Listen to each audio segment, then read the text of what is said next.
같은 텔레그램에서 방송 링크도 받고 소통도 해요.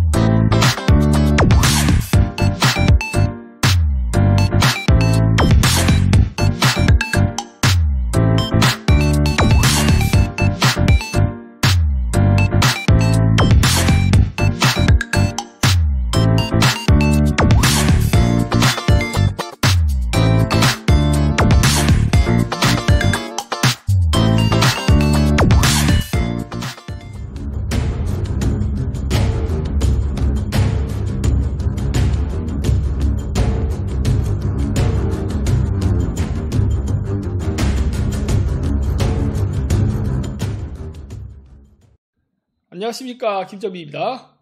안녕하십니까, 티레입니다. 네, 오늘도 많은 분들이 또 와주셔서 정말 대단히 감사합니다. 네, 다들 무사하시고 다들 잘 계시겠죠? 오늘 또 저희가 또 그 비공개 그 북콘서트 강연이 있었어가지고 거기도 또 갔다 왔습니다. 오늘 오신 분들 중에도 오늘 그 강연에 와셨던 분들이 문자를 좀 주시고 계시네요. 네, 감사합니다.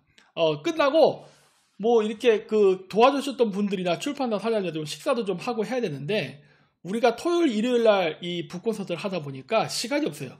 그거 아시잖아요. 우리 방송 있는 거. 그래갖고 못했는데 나중에 시간 되면 따로 날을 잡아가지고 한번 같이 식사도 하고 해야 될 것 같습니다. 네, 그거는 나중에 하겠습니다. 양해해 주시기 바랍니다.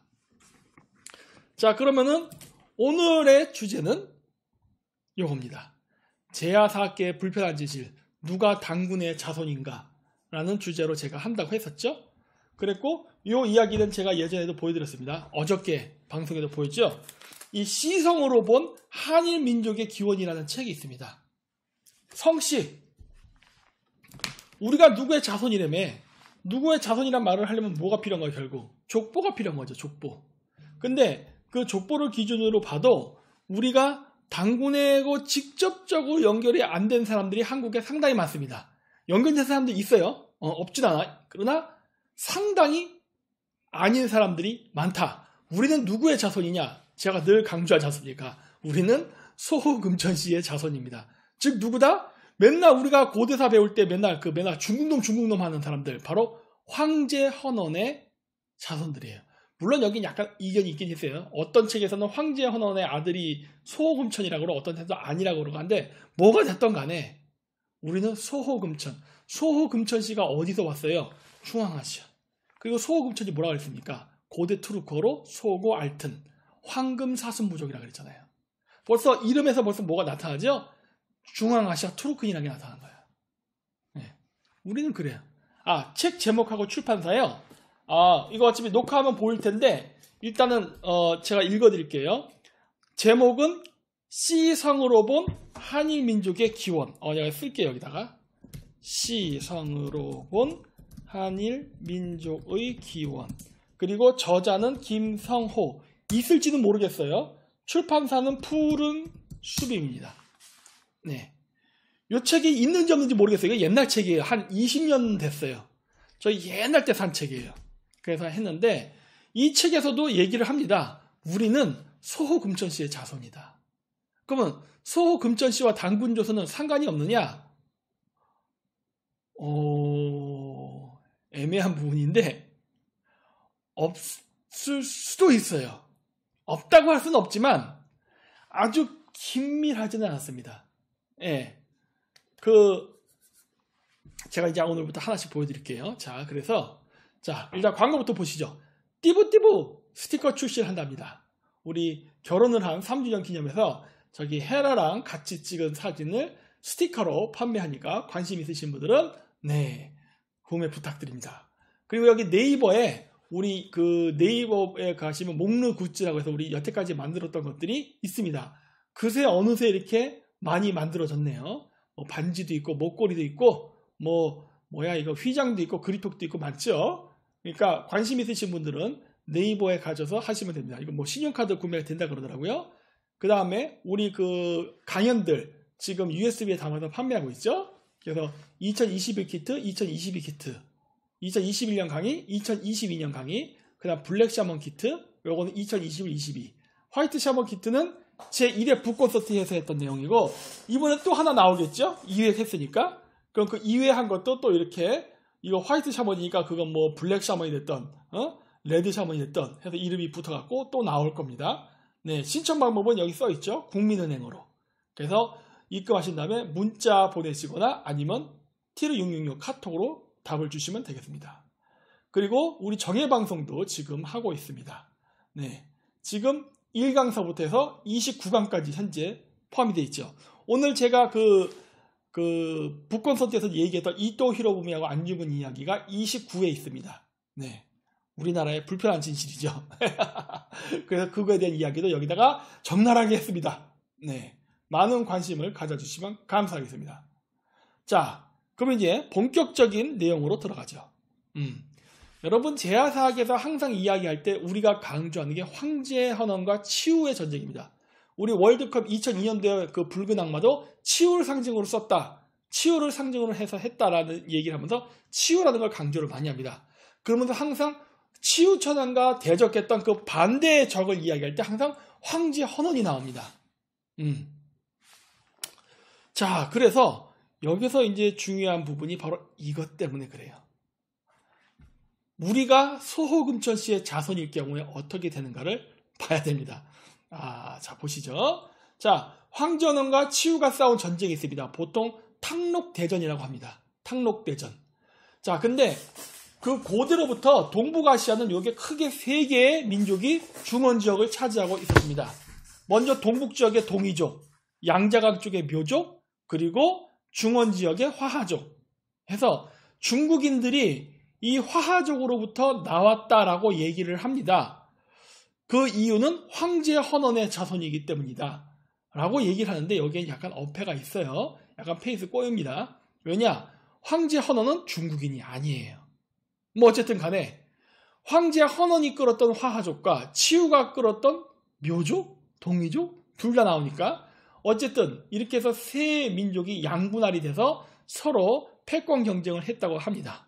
자, 그래서 춘추 전국시대 때 여러 나라가 있는데 여러분 우리가 배울 때 중국사 배울 때 춘추 전국시대 국가들이 전부 하나의 민족인 것처럼 묘사를 합니다. 그거 잘못된 거예요. 춘추 전국시대는요 여러 민족이 여러 국가를 세우고 있었던 게 춘추 전국시대입니다. 춘추 전국시대는 결코 한족의 나라가 아니에요. 네, 이걸 절대 잊으면 안 돼.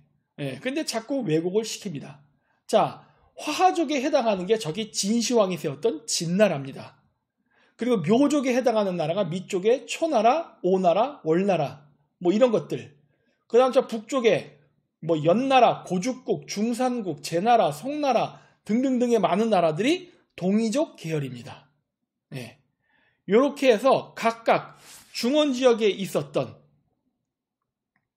중원지역에 살았던 동이족, 화하족, 묘족 이 크게는 세 개의 민족들이 각각 세운 여러 국가들 이 여러 국가들이 이렇게 서로 치열하게 경쟁했던 게 춘추 전국시대예요. 이때는 하나의 민족의 국가가 아닙니다. 하나의 민족 국가 아니에요. 이걸 잘 아셔야 됩니다. 자, 그래서 이건 중국 역사 교과서에 나온 거예요. 어때요? 그림 똑같죠? 느낌 비슷하죠? 자, 중국 동부 지역은 동이족들의 영역입니다. 동이불악, 치유라고 써있고 요 밑에 묘만부, 묘족이 있고 이쪽에 화하족이 있습니다. 여기 황제 헌원이 여기 있어요. 화하불악이라 써있죠. 묘만불악, 동이불악 해갖고 이렇게 세 군데 이 세 군데가 이렇게 있어서 이 세 나라가 3파전을 했는데 이것도 옛날 때 보여드렸을 거예요. 이 중국 국무부에서 발행한 중국 역사 상식 중국 역사의 상식이랍니다. 이 책에 보면 어떤 내용이 나오냐 이렇게 고구려는 조선민족의 역사에 속하며 야, 이 다 알고 있어요 얘들. 고구려는 조선민족의 역사에 속한다. 이 얘기는 뭐예요? 고구려 독립국가란 소리지. 동이족의 역사 기록은 우리에게 진실을 말해줍니다. 사실 북한의 조상은 고구려가 아니라 고대 중국의 동이족이고 고구려는 동이족의 후손이다. 이게 뭔 말이야? 어쨌든 다 동이족이란 말 아니야. 근데 왜 이렇게 썼는지는 이유가 있습니다. 북한의 조상은 고구려가 아니라 중국의 동이족. 중국의 동이족 하면 어디에 여기? 산동반도. 이쪽을 얘기하는 거예요. 이쪽에서 넘어갔다는 겁니다. 북한의 조상들은 중국 산동반도, 상하이, 이런데 일대에 있던 동이족이 바다 건너 넘어간 게 지금 북한이나 한반도 사람들이 되는 것이다. 그리고 고구려는 동이족이다. 여기서 고구려가 동이족인 건 이 만주 쪽에 있던 동이족을 얘기하는 겁니다. 예. 그래서 동이족은 중국 한족의 3대 주요 원천 중 하나다. 동이족은 문화적으로 화하족보다 앞서 있지만 화하족에 의해 군사적으로 정복된 나라이며 공자는 동이족의 후손이기도 하다. 공자가 동이족이라고 중국인들이 말합니다. 순임금은 동이 출신으로 부족 동맹 시대에 있었다. 한국인은 한반도를 정복한 동이족의 혼혈 후손이다. 조금만 써 있잖아요. 동이족 실은 중국 한족의 3대 뭐라 해야 돼? 지금 오늘날 우리가 한족이라 부르는 그 민족을 구성했던 3대 조상 부족 중에 하나라는 소리예요. 네. 그래서 동이족은 문화적으로 황제 헌원이 다스린 나라보다 앞서 있었다.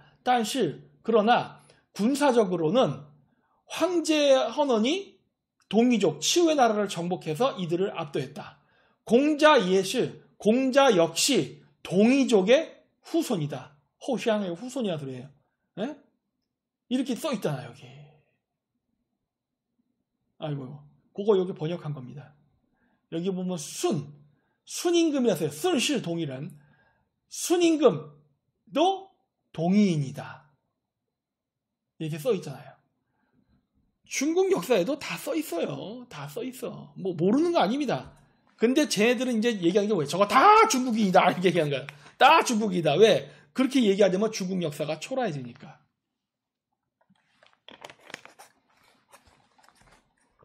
중국의 고대사에는 한족이 없습니다. 황제 헌원도 중국인이 아니에요. 여기서 보면 화하족에게 압도당했다는데 저 화하족 자체가 중국인이 아니라니까 그러네. 그러니까 제가 얘기한 중국이라는 개념은 한족이 아니라는 겁니다. 착각하지 말라예요. 한족 아니야. 자, 그래서 이제 탕록대전의 진실에서 뭐 치우가 이겼네, 황제 헌원이 이겼네, 갑론을박하는데 솔직히 저는 모르겠습니다. 왜?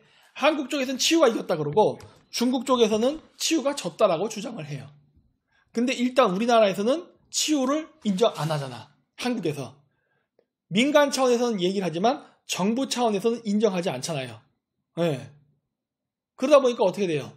묘족들이 중국에서 치우를 모시고 있는데 지금 중국에 사는 묘족들이 치우가 전쟁에서 졌다고 얘기를 합니다. 그러니 일단은 졌다고 봐야 되는 게 맞지 않나 싶어요. 이겼다면 지금 묘족들이 저렇게 한족한테 찌그러져서 저렇게 가난하게 살진 않겠죠. 이겼다면은 더 강했겠죠. 근데 그렇지 못하잖아. 그런 걸로 봤을 때는 저는 치우가 전쟁에 진 것이 아닌가라고 보고 있습니다. 근데 그거는 뭐 학자들마다 여러 가지로 해석이 분분하니 일단 밀어둡시다. 누가 이겼는지는 일단 밀어두자고. 자, 그래서 이런 말이 나옵니다. 유망의 덕이 다하여 나라가 쇠하자 치우천왕이 군사를 일으켜 출정하였다. 이 유망이 세웠다는 나라가 우리가 일반적으로 알고는 배달국이에요. 배달국의 나라가 약해지니까 치우천의 군사를 이겨 군사 쿠데타 아니야 이렇게 얘기하면? 이건 이렇게 되면 군사 쿠데타 아닌가? 오히려? 자, 그 다음에 1년 사이에 9제후의 땅을 함락하고 친히 공상까지 진격하였다. 공상은 바로 유망이라는 사람이 다스렸던 나라의 수도입니다. 네. 치우천왕이 시부제후의 나라를 모두 병합할 때 죽은 시자가 사방에 가득하니 서쪽 땅의 백성들은 두려워하여 도망갔다. 이때 유망이 소호로 하여금 막게 하였다. 치우가 소호와 싸울 때 큰 안개를 일으키자 적 장수와 병들이 우왕좌왕하여 대패하였다. 소호는 공상으로 후퇴하는데 유망과 함께 도망갔다. 자, 여기서 나온 소호가 누구냐? 바로 소호 금천씨입니다. 소호 금천씨. 제가 앞쪽에서 얘기했던 이거 책 시성으로 보는 한국사. 우리가 단군의 자손이냐? 소호 금천씨의 자손이냐라고 얘기했잖아요. 우리나라가 소호 금천씨의 자손이라면 우리는 치우와 싸웠던 사람들이 되는 겁니다. 우리 한민족은. 페이스 꼬이네. 지금 우리나라에서 제야사학자들이 우리가 치우를 조상으로 생각한다라고 말을 하고 있는데 우리가 소금천씨의 자손이 되게 되면은 우리는 치우랑 싸운 거예요. 치우랑 싸웠던 그 소호금천씨의 자손입니다. 그래서 제가 이렇게 되면은 페이스 꼬일 수도 있다는 거예요. 왜? 저 치우천왕으로 이렇게 해서 내려가면 뭐 단군조선까지 연결된다고 하고 있잖아요. 그렇게 우리 해석하고 있잖아. 그렇게 되면 우리는 단군조선하고 상관이 없는 나라가 되는 거예요. 이거를 우리나라 제야사학계들이 받아들일 수 있을까? 고민되죠? 그러나 기록상으로 봤을 때는 그렇습니다. 자, 황제 헌원, 중국인 아닙니다. 예전에도 얘기했지만 황제 헌원의 성씨는 공손씨예요. 일단 있다는 것만 얘기할게요. 근데 여기서 재밌는 게 이 별자리가 있습니다. 황제 헌원에 대한 별자리. 뭐냐? 성수에 속한답니다. 동아시아 별자리 중 성수에 속한 헌원은 황제 헌원에서 유래하였다. 근데 이 성수라는 게 무슨 별자리냐면요. 사자자리입니다. 그래? 그렇다면 나머지 세 자리도 존재하겠네. 가운데 천황을 중심으로 해서 천황이 다스리는 나라를 보피라는 4개의 나라가 있을 거 아니야. 좌청룡, 우백헌, 남주작, 북현무 4개의 국가가 있을 거 아니야. 황제 헌원이 사자자리를 상징한다면 10중8구 물병자리, 정갈자리, 황소자리를 상징하는 지도자들도 있었을 겁니다. 제 추측이에요. 추측. 기록상으로 존재하지 않아. 하지만 황제 헌원이 사자자리에 속한다는 얘기를 하니까 그냥 제가 이렇게 추정을 하는 겁니다. 그냥. 자, 그리고 치우가 나오죠. 자, 치우는 여기도 보면 나오지만 중국, 베트남, 태국에 흩어져 있는 묘족, 흐몽족 등은 구려족의 후예를 자처하며 치우를 민족의 조상으로 추앙한다. 한국의 일부 야사에서는 이거 제야사학입니다. 치우씨, 치우천왕 등으로 부르며 치우 또는 그 부족이 한 민족에 속했다고 주장한다. 하지만 이러한 기록들은 위서로 판명되었기 때문에 역사학계에서는 이러한 주장을 인정하지 않는다. 이러한 기록들은 이라는 말은 한단국을 얘기하는 겁니다. 2002년 피파 월드컵 때 유명해진 붉은 악마의 트레이드마크 도안이 치우라고 주장되었는데 해당 도안은 신라 귀면화를 토대로 한 것으로 일반적으로 귀면화의 형상은 치우와 관련짓지 않는다. 그러나 붉은 악마 측에서는 이 그림이 치우 형상이라고 주장하고 있다. 자, 우리는 치우의 얼굴을 모릅니다. 그렇죠? 우리는 치우의 얼굴을 모르기 때문에 신라의 기와에 있는 도깨비 얼굴을 치우의 얼굴로 쓴 거예요. 월드컵 때. 근데 왜 우리나라 정부에서는 그걸 굳이 부정하죠? 우린 치우의 얼굴을 모른다니까. 치우의 얼굴을 몰라. 본 적이 없어. 그렇기 때문에 그 상상으로 치우를 만들어내야 되는데 그래서 신라 귀면을 갖고서 만든 거예요. 따라서 신라의 귀면 기와의 모양이 치우를 상징하지 않기 때문에 붉은 악마가 얘기하는 치우는 가짜다. 이렇게 얘기하면 안 된다니까. 상상으로 만든 거예요. 상상으로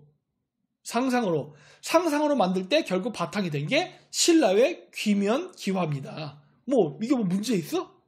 굳이 딴지를 잡으려고 그래. 굳이 딴지를 우리나라에서는 왜 그럴까 하는 거예요.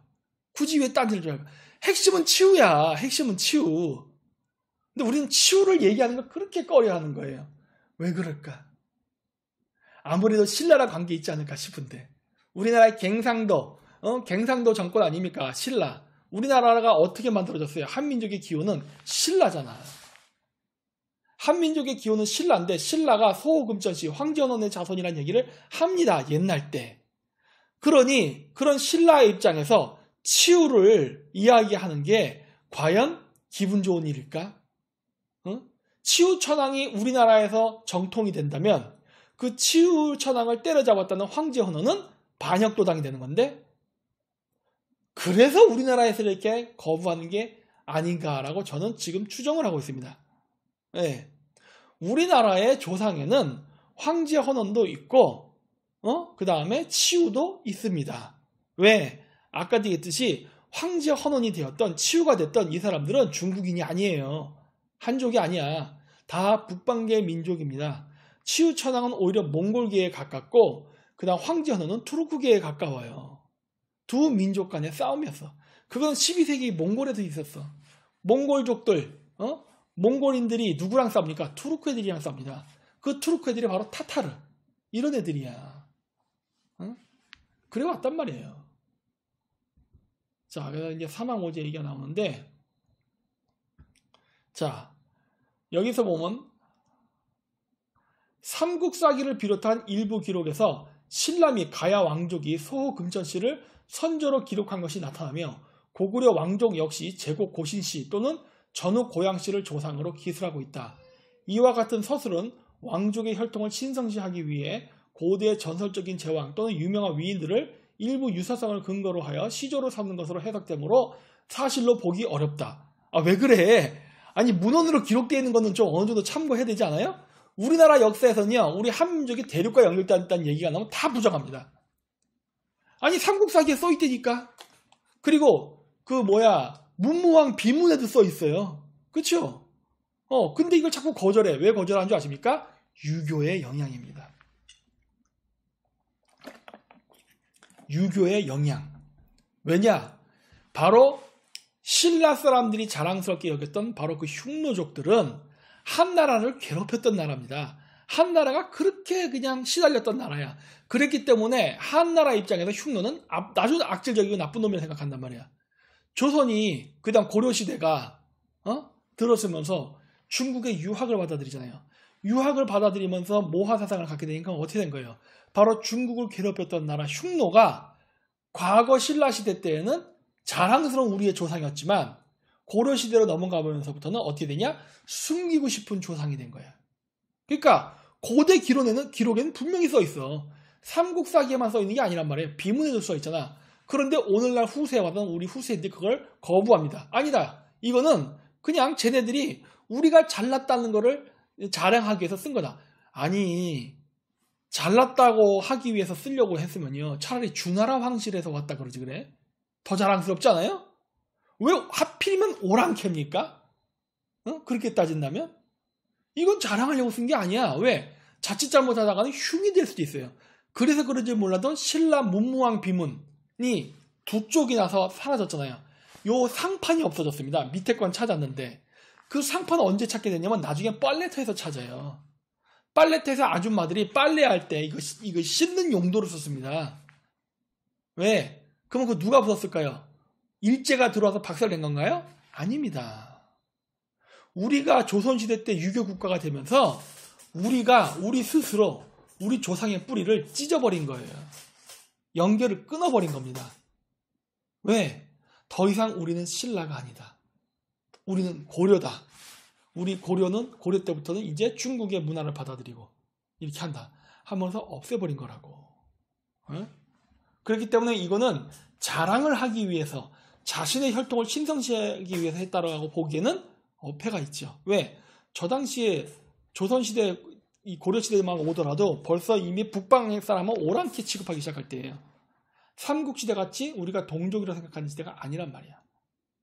그래서 이제 동아시아 고대사 열세 치우천왕 논쟁 얘기가 나오는데 한국의 사서에서 나오는 치우에 대한 기록으로는 삼국사기와 동사강목에 치욱이라는 해성이 나타났다는 내용이 유일하며 연려실 기술, 대동야승, 청장관전서 등에는 중국의 기록을 인용해 놓았을 뿐이다. 성호사설에는 우리의 민속을 설명하면서 치우를 수호신으로 모시고 제사를 이순신의 난중일기에도 치우사당의 제사를 지냈다는 기록이 세 차례 나온다는 내용이 언급되어 있다. 치우는 바로 고구려의 정신인 구려의 임금이었으며 치우가 수도를 청구로 옮겼다고 했으니 구려의 영향은 태백산 신다수가 있던 만주 지역에 청구가 있던 상동반도까지 이어졌던 것 같다. 기만민족의 이동폭이 넓었음을 인정하면 이해할 수 있다.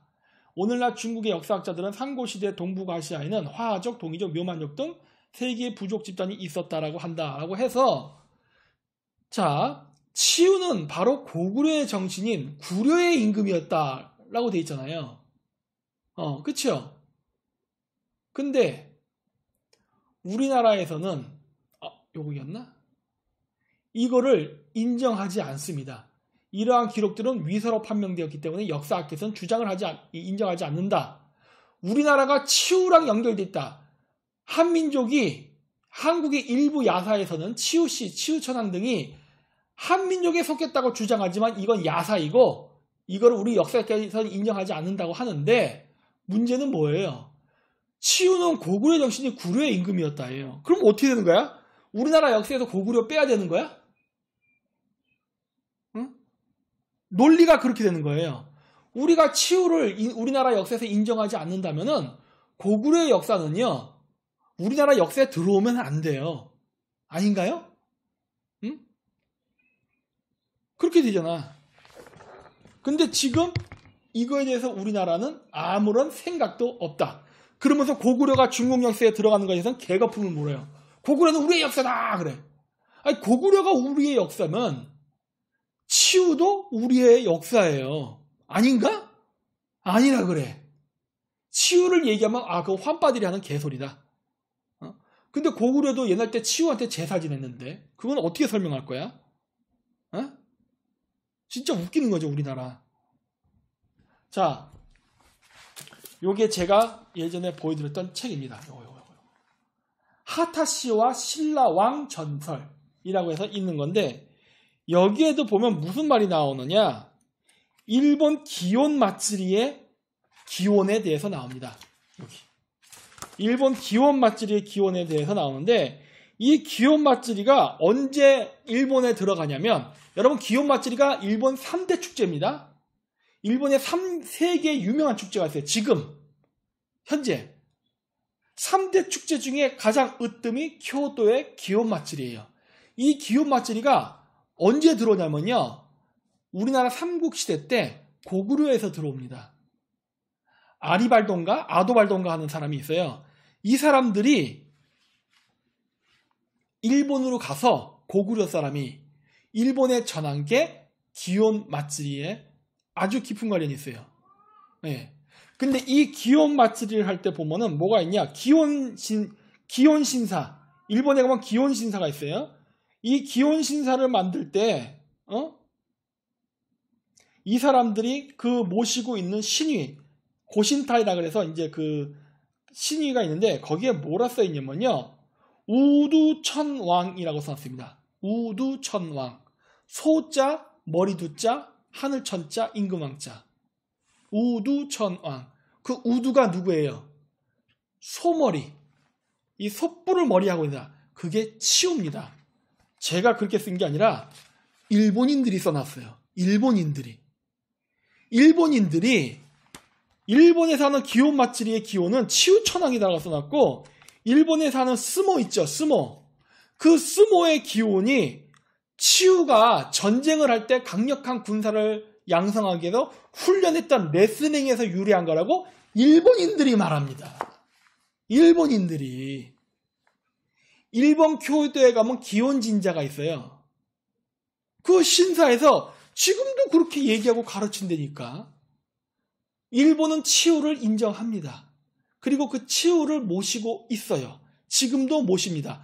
진짜 아이러니한 거는 우리나라에서 치우를 환빠들의 역사라고 부정하는 강단사학자들이 한국과 일본이 서로 연결되어 있다는 것을 주장할 때 항상 등장하는 게 바로 우두천왕입니다. 우두천왕. 우두천왕인데 신라명신이라고도 부르기도 해요. 그런데 아니, 우두천왕이 일본에서는 치우라고 얘기하는데 우리나라 사학에서 치우는 그거는 가상의 인물이야 하고 배제시키면서 그러면서 일본에 가서 우두천왕을 얘기할 때는 이 우두천왕이 신라 명신이라고 써있기 때문에 신라란 이름이 들어가서 우두천왕은 우리 한민족과 일본을 하나로 연결해주는 연결고리다. 이게 무슨 개소리야? 치우는 부정하지만 우두천왕은 인정하겠다. 이게 우리나라 역사학계. 그러니까 이게 도대체 말이 안 돼. 이해를 할 수가 없는 말이야. 이게 문법적으로. 문법적으로 말이 안 되는 말이야. 우리나라도 치우는 인정 안 하지만 우두천왕은 인정하겠대요. 일본은 우두천왕이 치우라고 얘기하는데, 야, 이거 뭐 어떻게 되는 거야? 그만큼 우리나라 역사도 뒤죽박죽입니다. 자, 그래서 이제 어떤 딜레마가 생기느냐. 어쨌든 우리나라에서는 치우를 인정하지 않습니다. 그렇죠? 어쨌든 인정 안 해. 근데 공교롭게도 아까도 보여드렸지만은 치우라는 사람이 고구려의 전신인 구려의 임금이었답니다. 치우를 부정하다 보면 어떤 일이 발생하느냐? 고구려도 우리의 역사가 아니게 돼. 근데 저게 누구의 역사로 가게 될까요? 일본의 역사. 왜? 일본은 지금도 우두천왕을 모십니다. 아주 신주단지 모시듯이 모시고 중요한 신이라고 생각하고 있어요. 저 우두천왕이 바로 치우천왕입니다. 일본 여러 신사에서 우두천왕을 지금도 모시고 있어요. 많은 곳에서. 따라서 일본은 지금도 치우천왕을 제사 지내는 나라입니다. 우리나라에 치우천왕을 제사 지내는 나라가 있나요? 없어요. 우리나라에 없어. 일본에는 있다. 자, 일본에 가면은 당군을 모시는 신사도 있고, 치우를 모시는 신사도 있고, 고주몽을 모시는 신사도 있고, 유화부인, 소선호, 무령왕, 온조왕 이런 거 모시는 신사가 되게 많습니다. 자, 그렇게 되면은 누가 고조선의 적통을 이어받았고 누가 고구려의 계승을 했다라고 여러분들이 생각할 수 있어요. 아니 이거 제3자 입장에서 보자고. 제3자 입장에서. 그러면 어떻게 돼요? 일본이에요. 왜? 일본은 지금도 그 제사를 지내고 신사가 남아있고 그때 그 신사를 만들면서 신사를 관리하기 위해서 옛날 고대의 삼국시대에 우리나라 삼국에서 넘어간 그 자손들이 지금도 2000년 동안 그 신사를 유지하고 있어요. 그 자손들이. 그리고 그 자손들뿐만 아니라 자손들도 숫자가 늘어날 거 아니에요. 그래서 장남은 제사를 지내니까 그러니까 걔네들이 신사에서 종교적인 제사 일을 담당하고 여러 자손들이 있으니까 그 외에 태어난 많은 자손들은 신사를 중심으로 집성천을 이루고 마을을 형성하고 삽니다. 지금도 그래요. 그래서 일본에 가면은 그 사람들 전체가 다 고조선 유민, 고구려 유민, 백제 유민, 가야 유민 막 이래. 확실하게 있잖아. 확실하게. 확실하잖아요. 우리나라는 없어. 이걸 어떻게 입증할 만한. 그러니까 우리나라에서 자꾸 치유 얘기만 나왔다면 저거 가상의 인물이라고 하는 거야. 근데 일본은 치유가 가상의 인물이 아닐 수 있습니다. 왜? 일본 곳곳에 치유를 모시는 신사가 있기 때문에 적어도 일본에서 치유는 실존 인물이에요. 그리고 그 치유를 모시기 위해서 넘어왔던 자손들이 지금 일본에 살기 때문에 그 자손들이 스스로 그 자손이라는 사람들이 신사를 짓고 마을을 형성하고 지금도 살아. 그렇죠? 그러니 아까 얘기했던 이 책에서 얘기한 것처럼 일본이 당군의 자손이고 한민족의 소금천씨의 자손이란 말이 결코 틀린 말이 될 수 없다예요. 왜? 증거가 있잖아. 실질적인 보이는 증거가 존재하잖아요. 우리가 고조선을 계승했다는데 우리가 고조선을 계승했다는 그 증거를 대봐. 증거. 없잖아. 우리나라에는.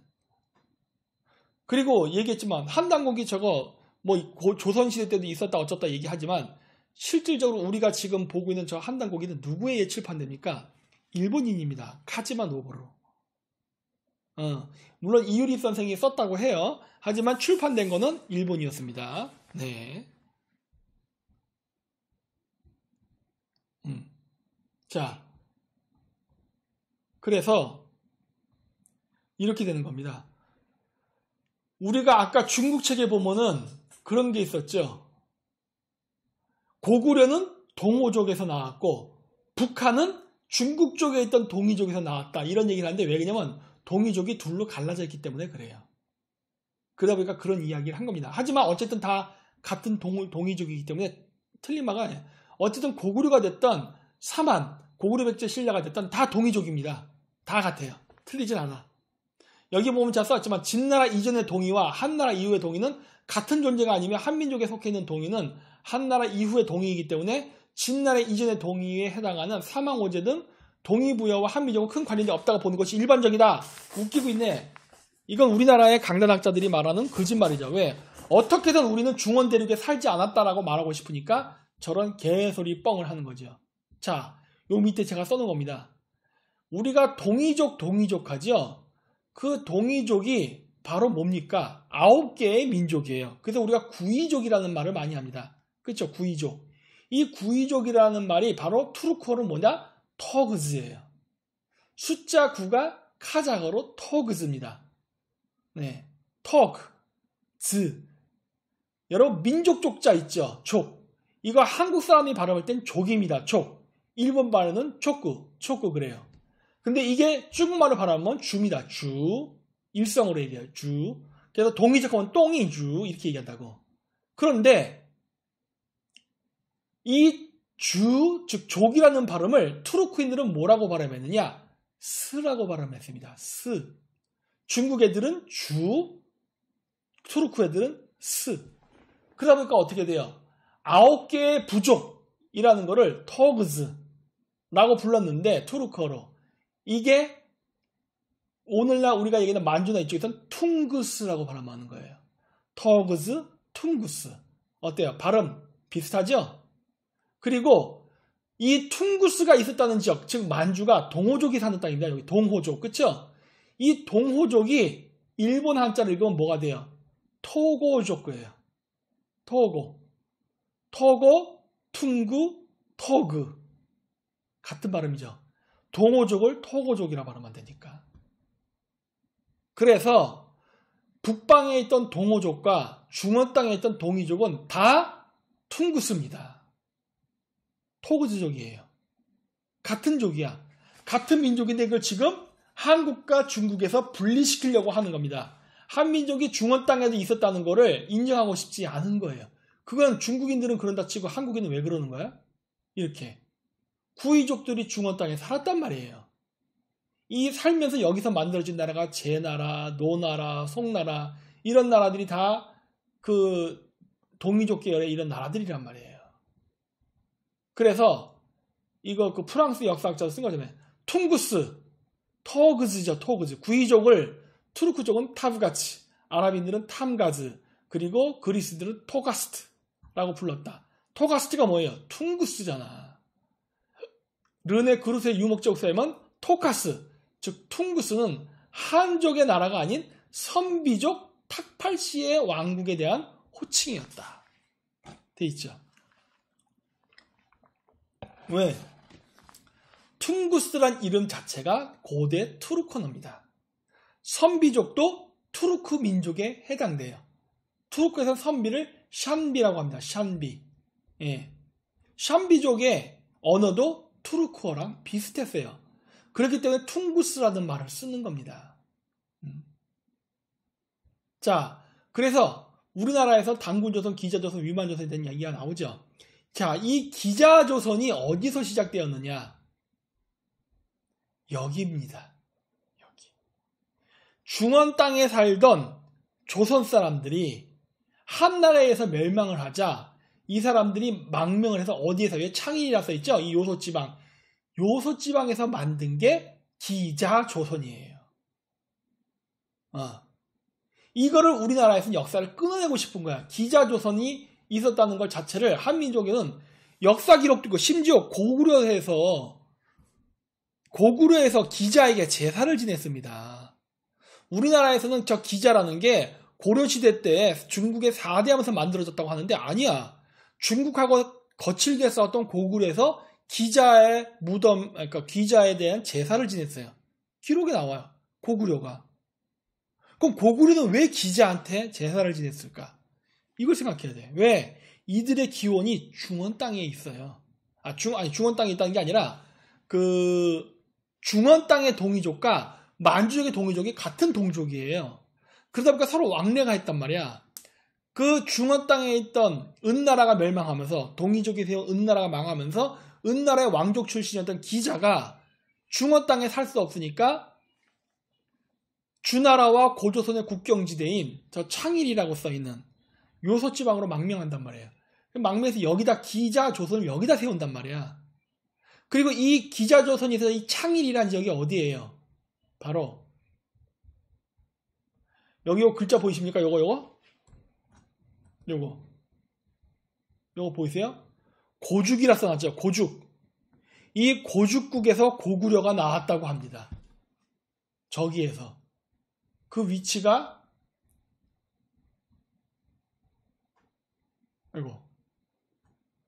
그 위치가 바로 여기에요.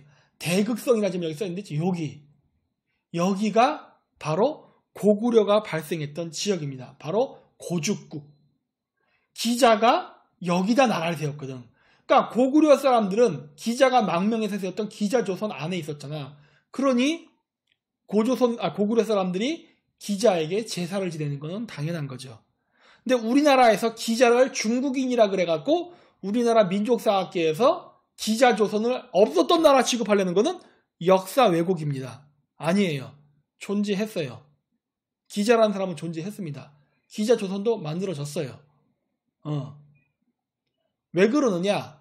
우리나라가 단일 민족사관을 갖고서 고대사를 해석하다 보니까 기자는 중국이다야, 기분 나쁘다야. 아닌데, 동이족인데 기자가 동이족이라고 명백하게 써있는데도 불구하고 우리는 거절하는 거예요. 왜? 중국 땅에서 넘어왔다야.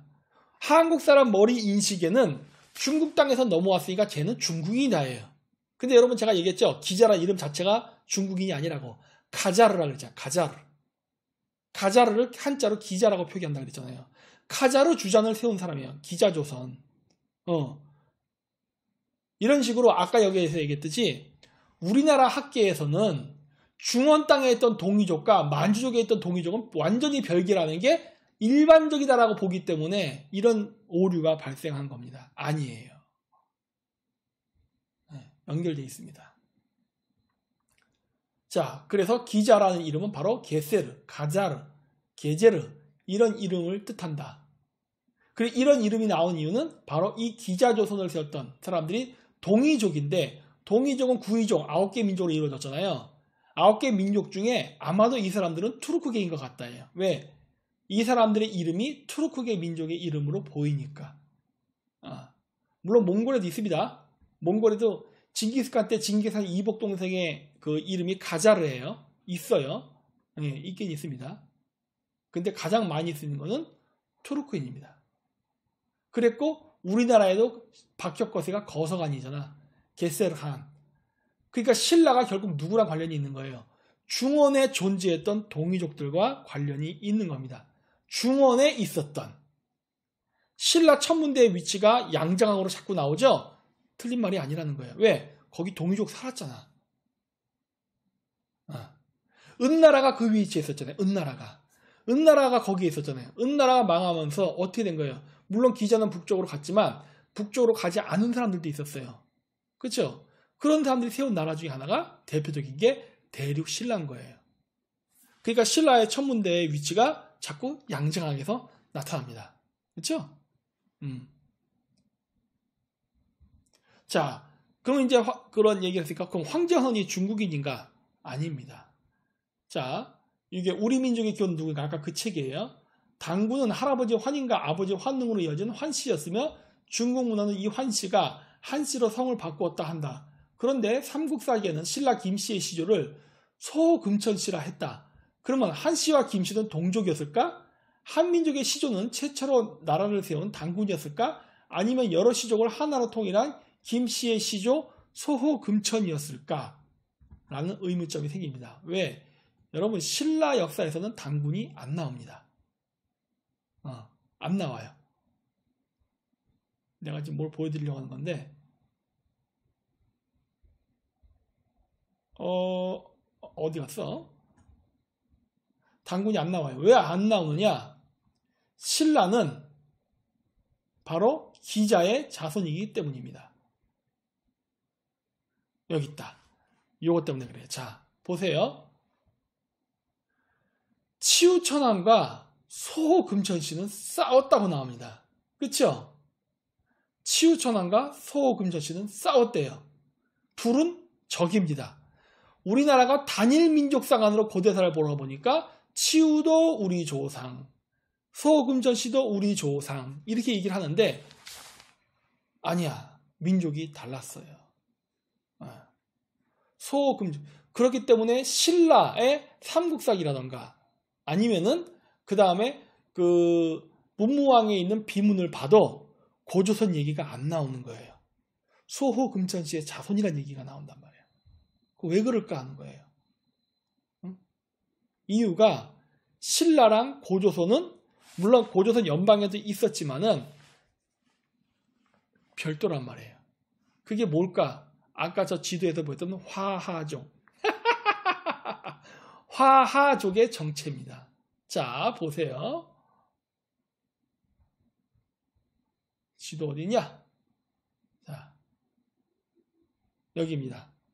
여기서부터 볼까? 자, 화하족이 여기 있었다 그러죠. 지금 우리는 제야사에서 어떻게 보냐, 동이족은 한국인, 화하족은 중국인이라는 얘기예요.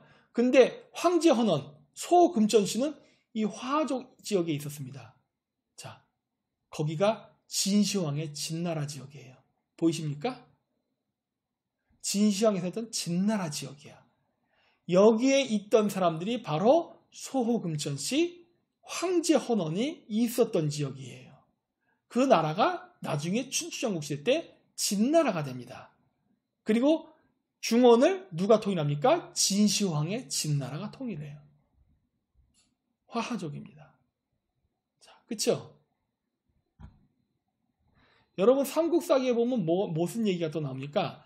자신들이 소금천씨의 자손이란 이야기 하면서 또 뭐가 나오냐면은 자신들은 바로 진나라 사람이다 라는 얘기를 합니다.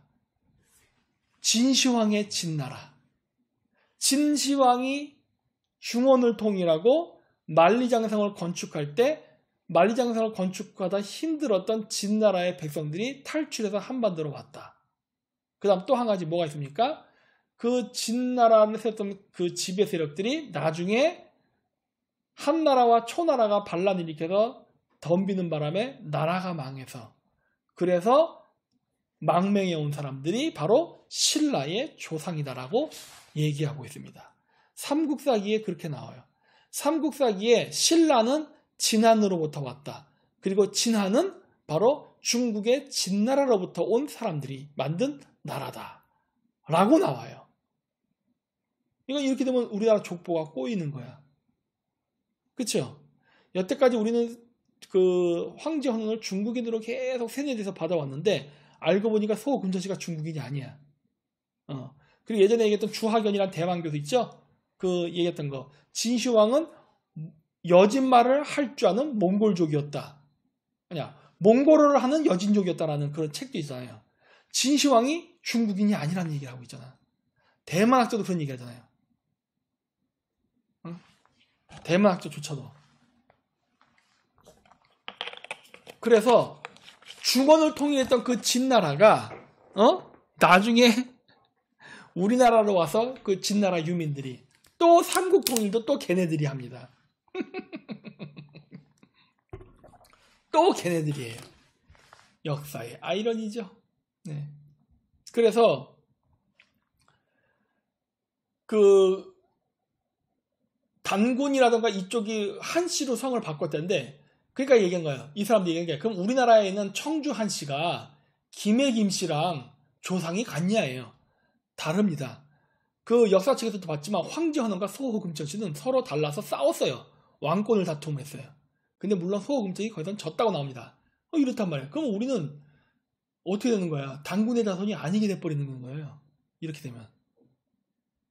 그러나 아까도 얘기했듯이 우리가 다민족 국가다 보면 이건 문제가 전혀 안 됩니다. 이걸 단일민족 국가화 하다 보니까 역사가 페이스가 꼬이는 거야. 네. 자, 사마천 사기에서는 뭐라고 얘기하냐? 소전씨로부터 신농씨와 욱씨가 나왔고 욱씨의 아들이 황제헌원이고 황제헌원의 아들이 소금전씨다 이렇게 얘기하는 거예요. 네. 황제는 소전의 먼 후손이며 성은 공손이고 이름은 헌원이다. 황제는 유흥국 군주의 자손이다. 이렇게 사기와 사기 세근의 기록이 있습니다.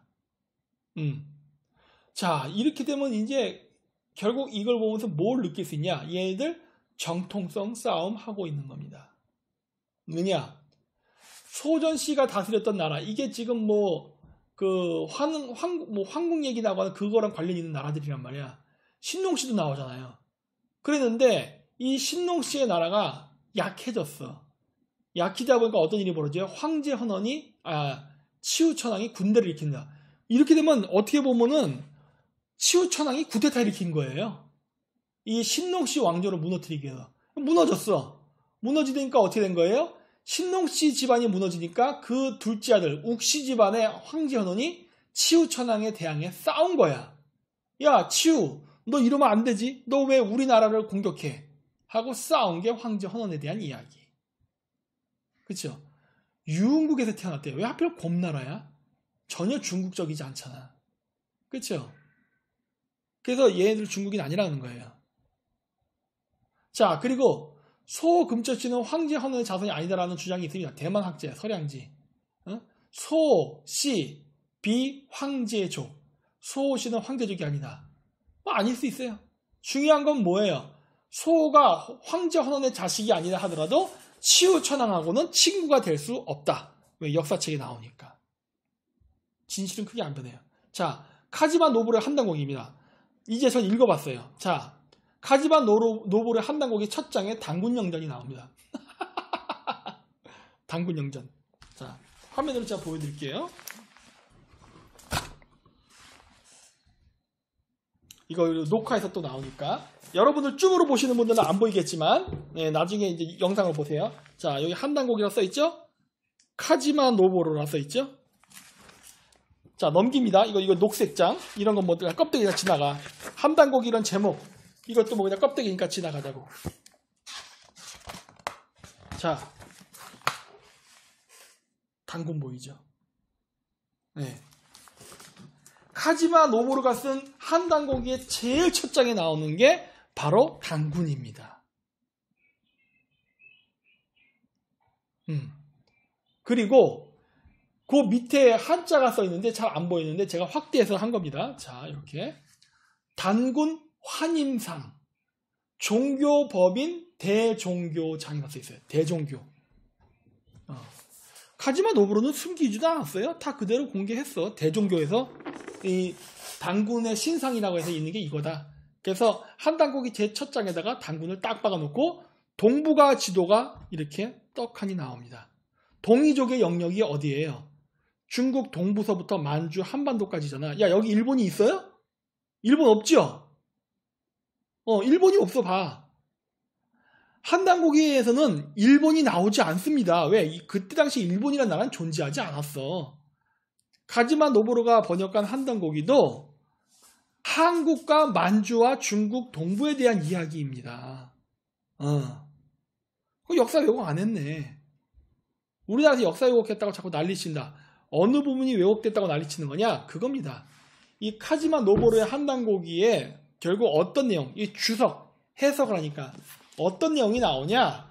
저 단군조선의 혈통을 물려받은 사람이 일본 천황이다예요. 그 내용이 여기에 포함되어 있어요. 자, 그거 잘못된 내용일까요? 일본 천황이 고조선의 맥을 이어받았다는 게 거짓말일까 하는 거예요. 사실인데? 틀리면 아니잖아. 아니, 우리 다 얘기했잖아, 여태까지. 아니, 제야사학자들도 똑같이 얘기했잖아. 야, 일본 천황 저거 도레인이야. 그렇잖아요. 우리 다 그렇게 얘기하잖아요. 일본 천황 저 백제랑 관련이 있어. 심지어 일본의 평성 천황도 얘기했죠. 나의 목에는 무령왕이다. 북에는 왜 얘기 안 해? 북에도 마찬가지인데. 목에 북에 다 도레인입니다. 일본 천황가 자체가. 우리는 그렇게 알고 우리나라 역사 다큐멘터리도 많이 나오잖아요. 그렇죠?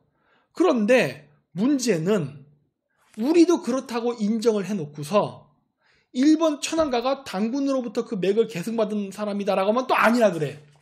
야씨 뭐 이런 개족보를 만드는 경우가 어디 있어요. 자 보세요. 쉽게 갑시다. 일본 천황가. 얘네들이 만세일가래요. 그건 약간 좀 야부리 같아.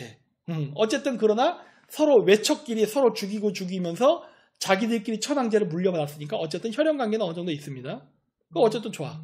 연결돼 있어. 일본 천황가로 올라가면 진무천황이 나오고 진무천황에서 올라가면 아마테라스 오미카미 이런 애들이 나와요. 이런 애들이 나오는데 얘네들이 누구랑 연결돼 있냐? 단군과 연결돼 있다는 얘기를 하고 있는 거예요. 근데 이거는 신화의 영역. 그쵸? 역사서를 기준으로 본다면 어떻게 되느냐? 일본 천황가는 가야 왕조를 시작으로 해서 만들어졌고 그리고 나서 백제가 넘어가서 일본의 지금의 천황제가 완전히 정착이 됩니다. 그래서 일본 천황가는 바로 가야계 그리고 백제계의 자손이에요. 이 백제는 고구려로부터 왔습니다. 그래서 백제를 남부여라고 불렀잖아. 맞잖아요. 그래서 일본의 천황가는 백제로부터 혈통을 물려받았고 그 백제는 고구려로부터 나왔기 때문에 고구려까지 연결되는 거예요. 그래서 백제에서 고구려에 대한 제사를 지냈잖아요. 고주몽, 그 다음에 저기 유화부인에 대한 그 제사를 백제에서도 지냈잖아요. 왜? 백제가 고구려에서 갈라져 나왔기 때문에. 근데 그 고구려가 어디서 갈라져 나왔어요? 고조선. 자, 그렇다면은 일본 천황가가 고조선과 맥을 같이 해서 내려온 거 맞네. 왜? 우리가 일본 천황가가 우리 한반도와 아무런 관련이 없다고 얘기했으면 논리가 성립되지 않지만 우리도 인정했잖아요. 일본도 얘기하고 우리도 인정하고 역사책에도 기록이 있고. 자, 그러면 맞는 말 아니야. 근데 이거를 갖다가 왜 난리치면서 감추려고 하냐는 겁니다. 이거는 역사적 정통성 문제와도 깊은 관련이 있기 때문에 그래요. 역사적 정통성. 그리고 또 한 가지 딜레마가 있습니다. 한국의 제야사학자에서 고대사를 연구하는 사람들에게 이게 굉장히 중요한 딜레마가 될 수 있어요. 왠 줄 아십니까? 우리나라에서 제야사학, 고대사를 연구하는 제야사학자들은 대부분 일본을 싫어합니다. 반일주의자들이 많아요. 지금, 오늘날이에요, 지금. 오늘날 우리나라 고대사 연구한 사람들은 전부 다 반일주의자입니다. 우리나라에서 고조선 역사를 연구하지 못하게 된 이유는 바로 다 저 친일 사학자들 때문이다라고 얘기를 하고 있어요. 근데 어저께 방송 보셨죠? 아니죠. 우리가 스스로 부쉈잖아. 우리가 스스로 파괴했잖아요. 지금 일본한테 덮어씌웠지. 일본이 역사 왜곡을 아니야? 아니요, 했습니다. 일본도 역사 왜곡을 했어요. 일본이 어떻게 역사 왜곡을 했느냐? 한민족을 역사상에서 축소시켜버리고 일본 민족을 확대시켰습니다. 왜? 일본이 우리를 지배했으니까. 그렇기도 하고 두 번째, 어차피 조선민족은 고조선을 다루지도 않았어요. 어차피. 그래서 일본이 이다다키마스 받아먹은 겁니다. 왜? 어차피 일본에 많잖아. 고조선 관련된 신사들 많잖아. 그러니까 일본이 가져간 거야. 한국이 너희들이 싫다 이거지? 그래, 우리가 실존의 역사를 가져갈게. 이렇게 돼버린 거야. 그랬고 이 한당국이랑 관련된 이런 것들도 결국 누구예요? 전두환 정권 때 만들어졌대잖아. 전두환 정권. 그러니까 좌파들한테는 아주 괴로운 이야기지. 자, 이러다 보니까 어떤 딜레마가 있느냐? 우리나라 사람들이 고조선으로부터 나라를 계승받았다라고 주장을 하는데 이 주장을 할 때 굉장히 신경질적일 정도로 감정적으로 반일을 외친 이유가 정통성의 문제에 있기 때문입니다. 정통성. 우리는 고조선의 자손이라고 내세울 만한 게 아무것도 없어요. 한반도에. 다 사라졌어. 하지만 일본에는 다 있어. 이러다 보니 우리나라 고대사를 이야기할 때 일본에 대해서 신경질적인 반일주의를 보이는 이유가 이것 때문이 아닌가라는 점 보는 거예요.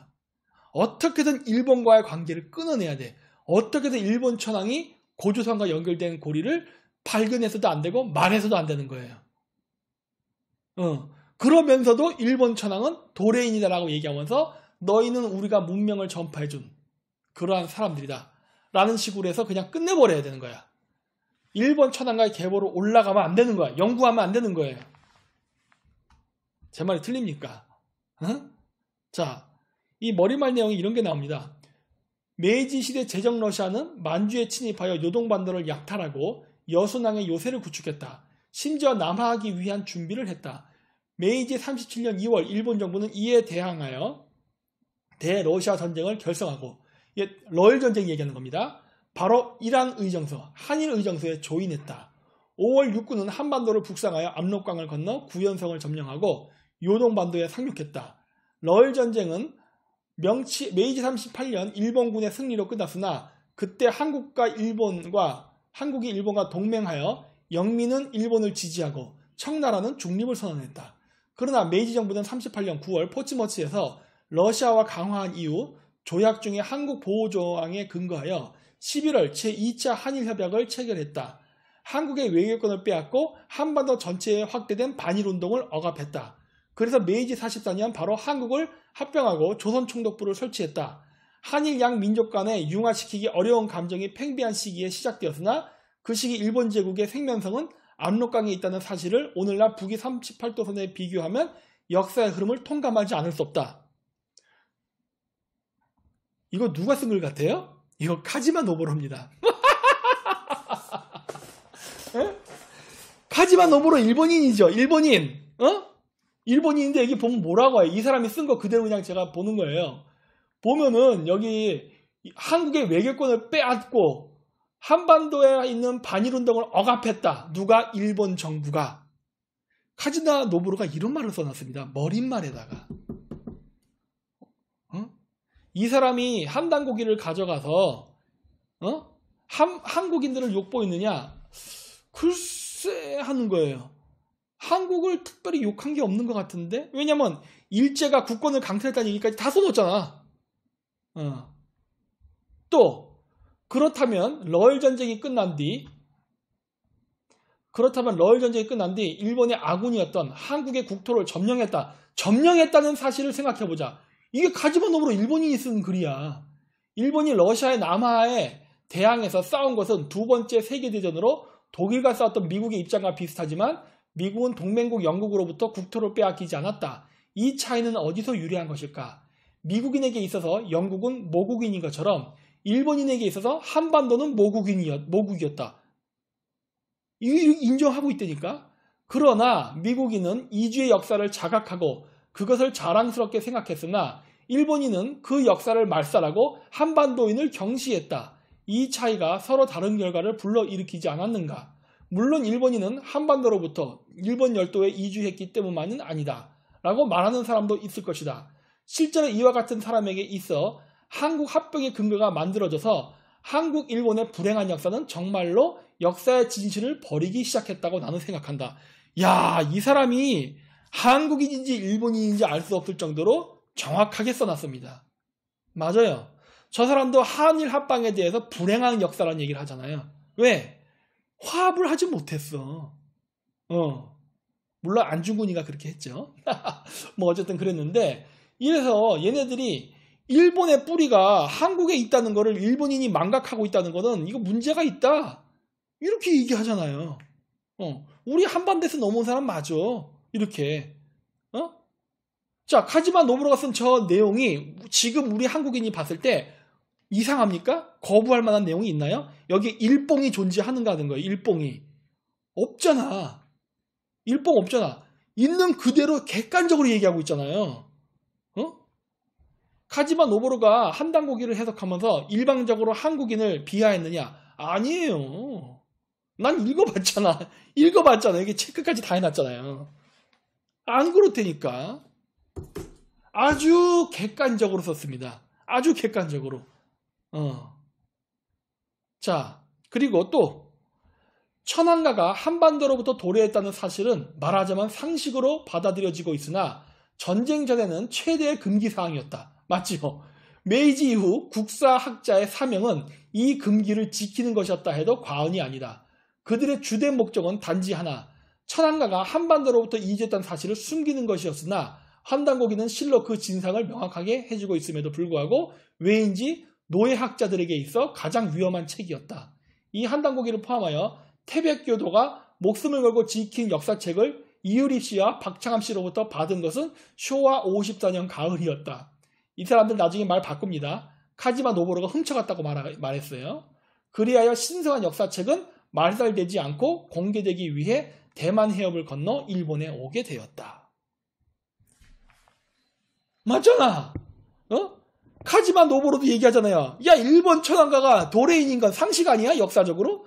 그리고 너희 메이지 정부 만들고 근대화 좀 됐다고 뿌리가 한반도로 왔다는 걸 숨기고 그거를 말하는 학자들이 입을 막고 역사 교과서를 왜곡했지 않느냐?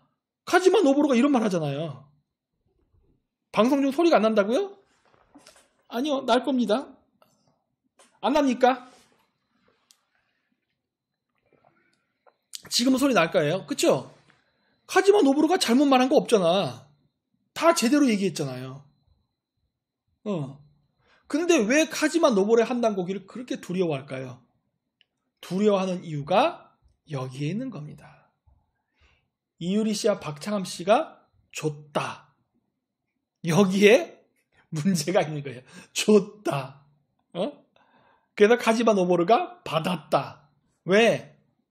한단고기 역사가 우리나라에서 자꾸 왜곡되는 거는 이거를 다 번역하게 되면은 페이스가 역사의 정통성이 일본 천황가로 가기 때문입니다. 제 말 틀립니까? 일본 천황가로 가게 된다. 카지마 노보루가 왜 번역했을까요? 그거는 일본인이기 때문이지. 야, 그 고조선이 알고 봤더니 조선기가 이성계가 세운 이시조선게 아니라 우리 거래. 야, 우리 니혼징이 조센징이래. 이렇게 돼버리는 거예요. 그러면 어떻게 되죠? 일본이 말했던 대동아 공영권, 2차 세계대전 때 일본이 점령했던 만주, 중국 동부 해안, 동남아시아, 이거는 바로 고대 고구려 백제 신라가 갖고 있던 고대 영토를 부활시킨 겁니다. 바로 단군의 자손인 천황을 중심으로 단군의 조상인 천황을 중심으로 해서 다시 일본 제국이 잃어버린 옛 고토를 회복한 게 되는 거예요. 이게 바로 황국사관입니다. 여러분들이 맨날 얘기했던 식민사관 이거 말고 황국사관. 일본 제국이 미국에게 패전하지 않았던 2차 세계대전 패전 이전까지 일본 제국에서 많이 의무양으로 참조했던 황국사관입니다. 여기서 황이라는 건 천황을 뜻하는 거예요. 천황을 중심으로 한 사관. 일본 천황은 원래 중앙아시아 대륙으로부터 온 사람이다. 원래 이런 조그만 섬에 짱 박혀 있을 인물이 아니었다. 이제 우리에게 기회가 돌아왔으니 다시 우리는 잃어버린 이의 고토를 찾으러 바로 서방 원정을 떠나야 된다. 이렇게 되는 겁니다.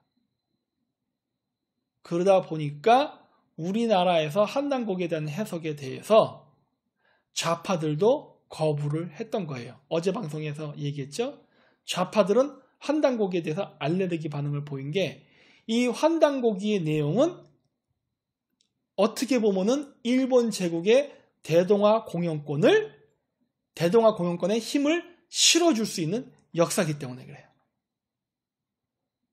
만약에 그래서 만약에 한단고기가 정식으로 우리가 인정하는 역사의 수순을 밟게 되잖아요. 그러면 어떤 딜레마가 생기냐? 아까 저번에 제가 얘기했던 목루 정예방송에서 얘기했던 똑같은 문제가 생깁니다. 이토 히로부미는 죽여서는 안 될 사람인데 안중근이가 뻘짓해갖고 엉뚱한 사람 죽였다는 얘기했었죠. 마찬가지. 한단고기를 인정하게 되면 어떠한 그 딜레마에 빠지냐? 우리나라 좌파들은. 우리나라의 독립운동은 결국 우리 동이족이 잃어버린 고토를 수복하려고 했던 운동을 바로 중국공산당, 소련공산당, 미제국주의 이런 애들과 힘을 합쳐서 망가뜨린 독립운동이 되는 겁니다. 이해되십니까? 지금 제가 한 요 부분에 대한 이야기. 한단고기를 우리나라가 인정하게 되는 순간 어떠한 문제가 생기냐? 이렇게 되는 거예요. 그리고 일본 제국의 대동아 공영권이 옳았다는 것을 얘기하게 되는 겁니다. 여러분들은 어떻게 생각하세요? 지금 제가 얘기한 여러한 방식의 역사적 해석, 이게 지금 제가 막 친일로 나갔다고 생각하세요? 응? 지금 제가 얘기한 요 부분이 그런다고 생각하세요? 이게 공부하다 그런 딜레마에 빠져요. 야, 이거 어떻게 되는 거야? 이렇게 된 거야. 어쩌면 우리나라에서 고조선을 인정하지 않는 분위기도 이것과 깊은 관련이 있지 않을까 하는 겁니다. 이것과 우리나라에서 그냥 민간에서는 단군의 자손이나 단군의 자손이 얘기하는 거는 상관없어. 민간인들이 얘기하는 건. 하지만 진짜 국사로서 나라의 역사로서 고조선을 집어넣게 될 경우 한국이라는 나라는 일본의 역사적 속국이 될 수도 있기 때문에 그거를 우려해서 고조선의 역사를 자꾸 의도적으로 배제시키는 게 아닌가라고 저는 보는 거예요. 오늘날 우리나라에서 환단고기를 연구하는 학자들은 지금 제가 얘기하는 것과 정반대 얘기를 하고 있습니다. 정반대 얘기. 우리나라에 당군을 계승받은 신교가 존재한다 그래요. 어디에 그런 게 있어요? 네, 어디에? 내가 옛날 때 샤머니즘 강의 얘기하니까 그래, 어떤 분이 그렇게 댓글 썼더라고요. 박사님 얘기하는 거는 샤머니즘이 아니라 신교입니다. 우리나라의 신교가 온 세계 인류의 종교의 기원입니다. 써놨기로 해요. 그 근거를 제시해 주세요. 근거. 우리나라의 신교라는 게 어디에 있어? 신교가 어디 있어? 뭐 등록되어 있는 게 있어요? 이거 찾잖아요? 그럼 결국 뭐야? 그 신교, 우리 민족 종교, 우리 단체를 신교라고 합니다. 어디서 야부리를 까고 그러세요? 그거 생긴 지 얼마 안 됐잖아, 역사가. 생긴 역사가 100년도 안 됐잖아. 그런데 일본의 신토는요, 최소한 2000년이에요. 우리 인식하는 범위에서 최소한 2000년이라고. 우리나라에서 얘기하는 소위 당군을 계승했다라고 하는 민족 종교도 많잖아요. 역사 몇 년이야? 일제시대 때 만든 게 다예요. 응? 지금 이거 한단고기 했다는 거 태백교도 만들어진 지 100년이 채 안 돼. 다 이렇다고. 응? 일본보다 역사가 짧아요. 근데 무슨 정통을 계승해. 응? 자, 그래서 여기 나오죠. 아까 얘기했던 책입니다. 하타시와 신라왕전설. 일본 기온 마쓰리의 기원. 일본 3대 마쓰리라고 말하면 기온 마쓰리, 오사카의 텐진 마쓰리, 동경의 칸다 마쓰리가 있다. 교토의 3대 마쓰리라면 기온 마쓰리, 아오이 마쓰리, 지다이 마쓰리가 있다. 중략해서. 그리고 천황, 이거 기온 마쓰리에 대한 겁니다. 그리고 천황을 근거리에서 모시는 아동이나 양가떼 기수들이 오카라, 고려춤을 추면서 잡기나 음악 등을 함께 연주했으며 교토의 일반 대중들도 출입하여 볼 수 있었다. 오카라, 이게 뭐예요? 대가야잖아. 여기 당나라 써있다고 중국이라 얘기하면 안 됩니다. 이거 아주 무식한 소리예요. 이거 당이라 써놓고 발음은 카라라 했으냐, 카라. 그리고 당은 투르크어, 중앙아시아로 뭡니까? 태양입니다. 당. 태양을 상징해요. 가야의 카라가 뭘 상징해요? 태양. 오카라라는 건 대가야라는 소리예요. 그 다음 고려의 춤. 여기서 고려라는 건 뭐예요? 고구려를 뜻합니다. 그래서 일본의 기온 마쓰리가 되면은 일본 기온 신사에서 옛날 때 대가야의 전통 춤과 음악을 연주하고 고구려의 춤과 음악을 연주했으며 이걸 일반 대중들도 볼 수 있게 공개하였다. 이 기온 마쓰리가 일본인들이 얘기하는 일본인 유대인 기원론에서 나오는 핵심 축제입니다. 핵심 축제. 기온 마쓰리가 유대인과 일본인이 한 뿌리라고 하는. 근데 이 뿌리를 얘기할 때 가야와 고구려를 얘기 안 하면 안 돼. 자, 이겁니다. 여기 써있죠? 고려관현. 써있죠? 등전악. 이라고 해갖고 고려악을 연주하는 겁니다. 고려악. 일본에 가면은 지금도 신사에 고구려악, 백제악, 신라악, 가야악 이런 것들이 있어요. 그리고 이렇게 연주를 합니다. 지금도 연주를 하고 있어요. 우리는 없는 고구려의 음악, 백제 음악, 신라 음악, 가야 음악이 일본에는 지금도 존재합니다. 그리고 저렇게 종묘 제례 때 쓰여요. 일본 신사에서. 우리는 없어요. 그러니까 우리는 뭐냐? 개뿔도 없어. 한국에는 개뿔도 없어요. 그걸 계승했다는 뭐 일본처럼 신사와 같은 어떤 조직도 없고 자손들도 없어요. 왜? 우리나라 족보는 고려시대 때 만들어졌잖아. 우리나라 족보는 길어야 700년입니다. 길어야. 그것도 700년 전에 개족보로 만든 거예요. 가짜야. 일본의 저 지배계급의 족보, 메이지 유신 때 30만 개의 성이 창시가 됐지만 메이지 유신 때 일반 시민들한테 창시를 하기 이전에 존재했던 고대 성씨들은 족보를 가지고 있어요. 그게 1000년, 2000년 됩니다.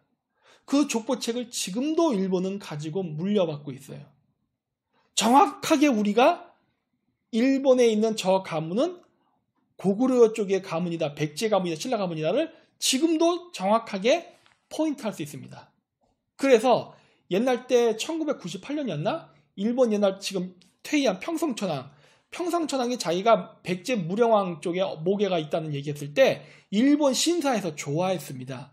그 좋아서 막 인터뷰하는 것도 저는 봤어요. 그 일본 신사에서 일한 신관들이 우리 천황폐하께서 그런 말을 용기 있게 해주셔서 우리 신사 사람들은 정말 고맙고 감사하게 여기고 있습니다. 이런 얘기를 막 하더라고. 일본 신사 사람들도 다 알고 있는 거야. 야, 우리는 한국에서 왔어. 근데 그 말을 공식적인 자리에서 할 수가 없는 거예요. 왜? 하면은 너희 개새끼 이렇게 나가니까 무서워서 말을 못 하는 거야. 하지만 다 알고 있어. 근데 일본 천황이 직접 그 얘기를 꺼내주니까 너무 감사하다는 얘기를 일본 신사에서 얘기합니다. 근데 여러분, 그러니까 있잖아. 이런 역사를 인정하게 되면은 우리나라 항일투쟁의 역사가 꼬인다니까요.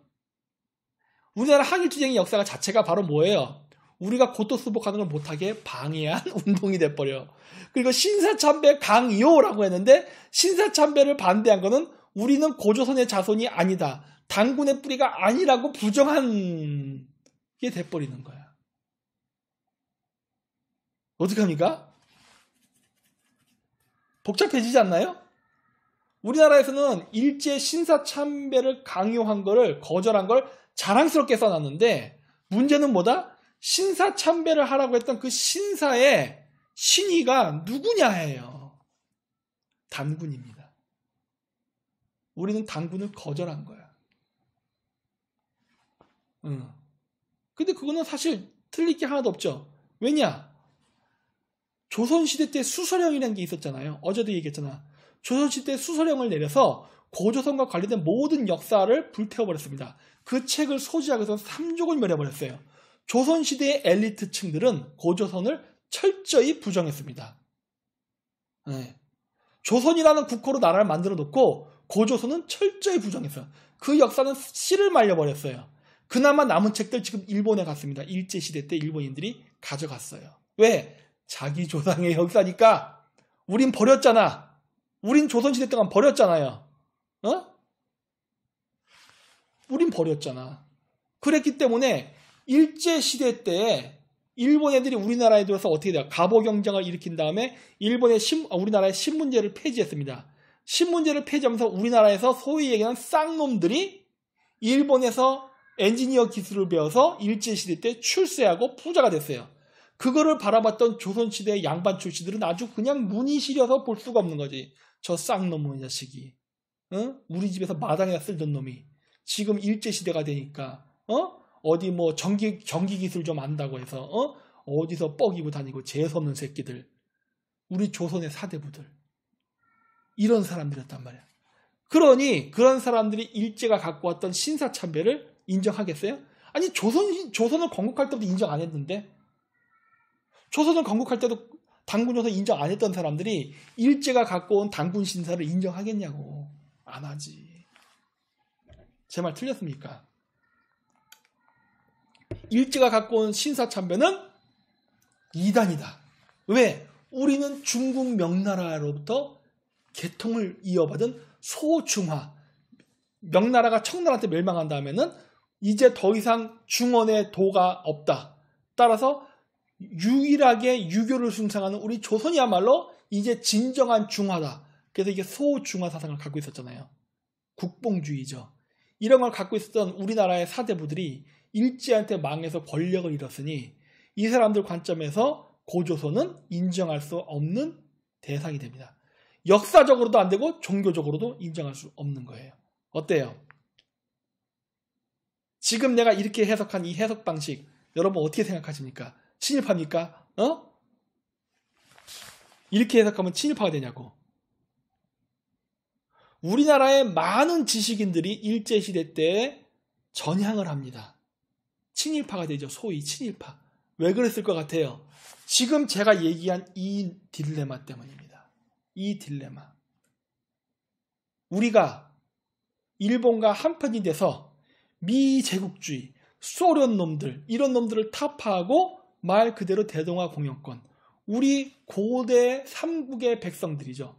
고구려 백제 신라 이런 사람들이 똘똘 뭉쳐서 동아시아의 새로운 국가를 만들 것이냐, 아니면 독립운동을 한다고 해서 일본 따로 조선 따로 다 뽀개져서 조그만 국가로 고만고만 남아서 서구 열강에게 각계격파를 당할 것이냐, 선택해라. 이 딜레마에 빠지면서 결국 많은 조선의 지식인들은 친일파가 된 겁니다. 왜? 이미 나라는 망했어. 이미 나라는 망했어. 조선이 이미 존재하지 않는단 말이야. 그리고 일본 제국의 식민이 돼버렸어. 그랬으니까 이왕 이렇게 된 거, 이 질서를 지켜서 우리를 서양의 침략으로부터 막아내자. 이러면서 우리가 친일파가 된 겁니다. 그러나 일본이 패전하자 언제 그랬냐는 듯이 다 돌아서죠. 왜? 자신의 죄를, 이걸 죄라고 생각한 거거든. 그때 당시에는 죄라고 생각하지 않았어요. 우리가 그렇게 해서 서구 열강으로부터 이겨서 백인의 침략을 막아야 된다고 생각을 했었던 시대였는데, 전쟁이 지고 나니까 살아남아야 되거든. 그러니까 그때부터가 돼요. 일본 놈 개새끼 이렇게 돼버린 거야. 친일을 하던 사람들이 갑자기 친미로 바뀝니다.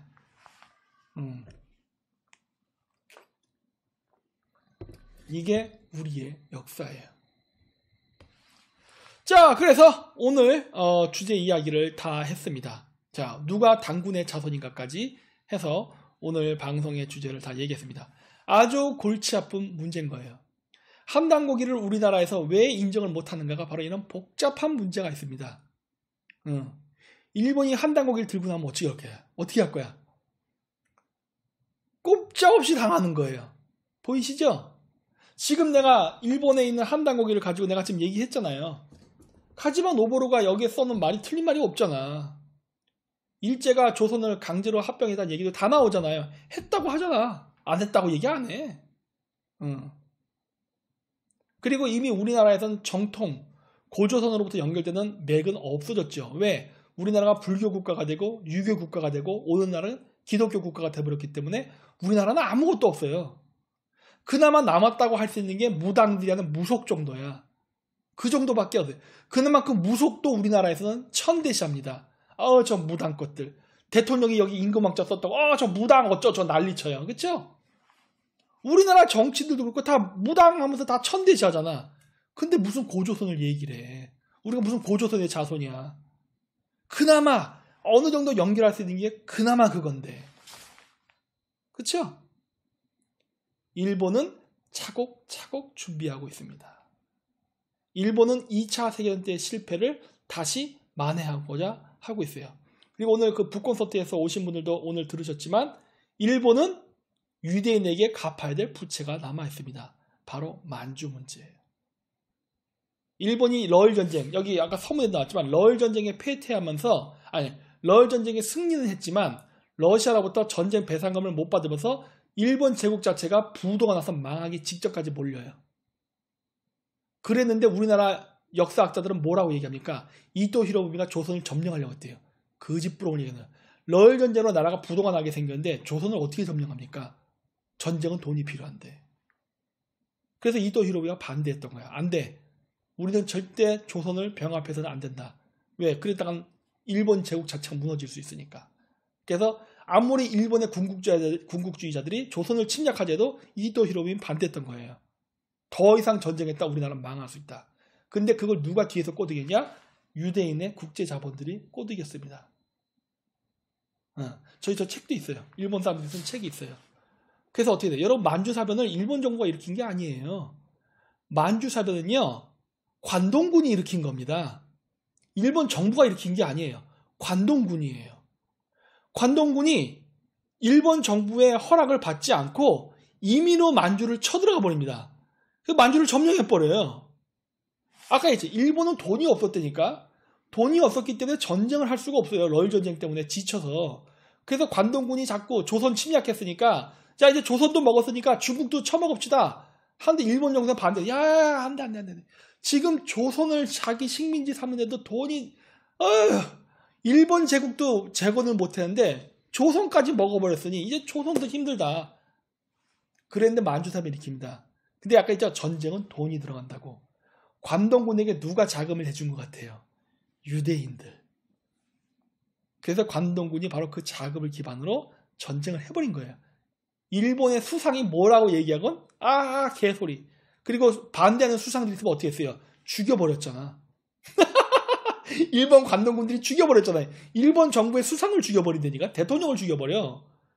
그리고 지들 임의로 그냥 관동군을 움직여서 점령합니다. 일본 정부로부터 돈을 받은 게 아니에요.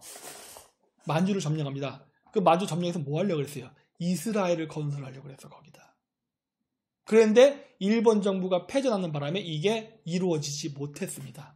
자, 지금 미중 패권 경쟁이 다시 일어났고 다시 이 여러 갈등 속에 중국이 이번에 패하게 된다면 중국은 4분의 5로 찢어질 겁니다. 그때 동북삼성은 분리될 겁니다. 중국으로부터. 그 분리된 만주가 누구 땅이 될 것 같아요? 유대인 땅이 되는 겁니다. 왜? 유태인이 돈을 줬어. 일본, 그러니까 결국 누가 관리하는 거예요? 관리는 일본이. 일본이 만주를 관리하게 됩니다. 왜? 2차 세계대전 때 그렇게 약속을 잡은 거 아니야. 유태인은 그렇게 돈을 줬고 일본은 실행을 했고 만주를 관리하는 거는 일본인. 그리고 그거에 들어가서 투자하고 각종 이권을 갖는 거는 유태인이에요. 근데 이거를 하려고 할 때 누가 가장 방해가 될까요? 한국이. 그러니 어떻게 돼요? 한국에서 고대사 역사를 연구하지 못하게 방해하는 거죠. 그리고 기껏 고대사를 연구하면 어떻게 됩니까? 민족주의로 나가는 거예요. 여기까지 다 우리 땅, 여기까지 다 우리 땅. 이지랄하고 있는 거야. 그렇게 되면은 만주에서 그러한 제야사학자의 고대사의 역사가는 받아들여지지 않습니다. 만주에는 한국인, 그러니까 조선족도 있고 만주족, 몽골족, 한족, 일본인 여러 민족들이 있어요.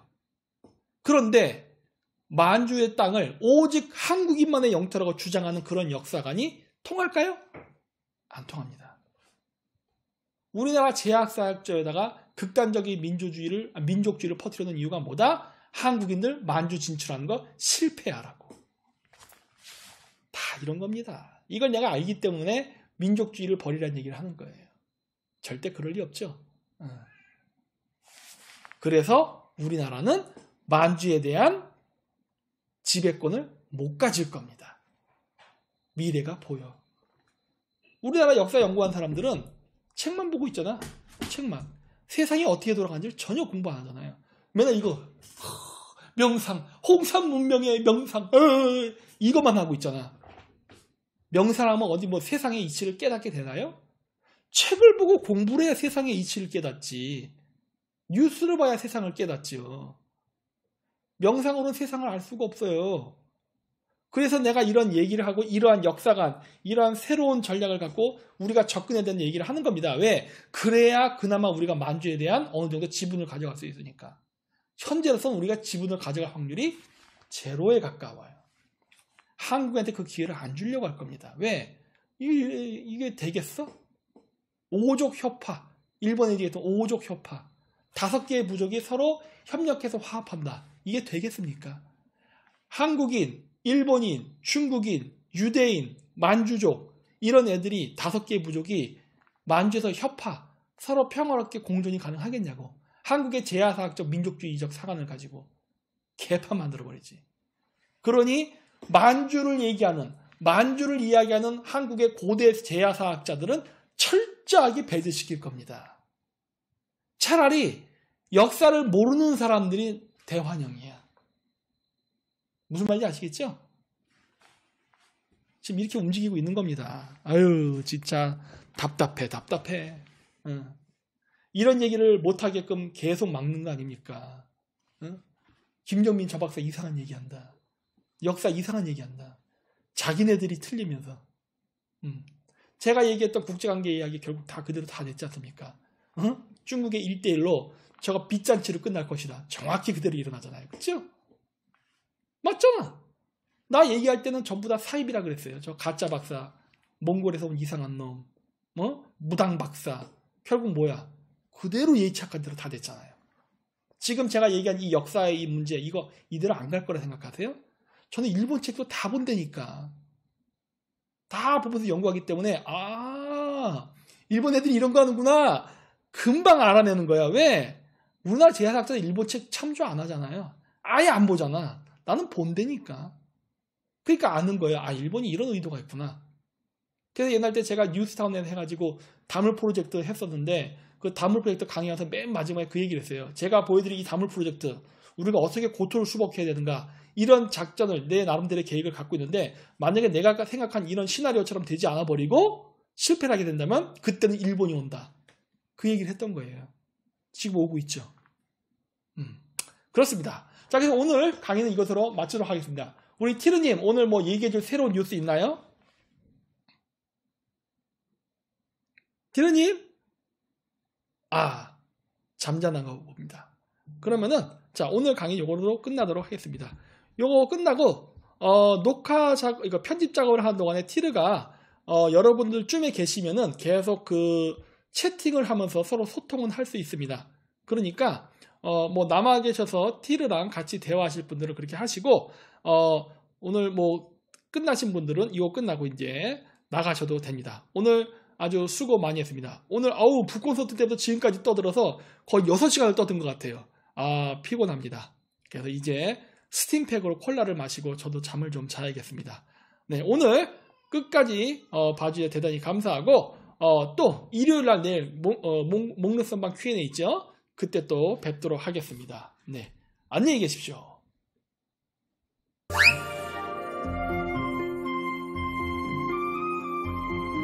대박.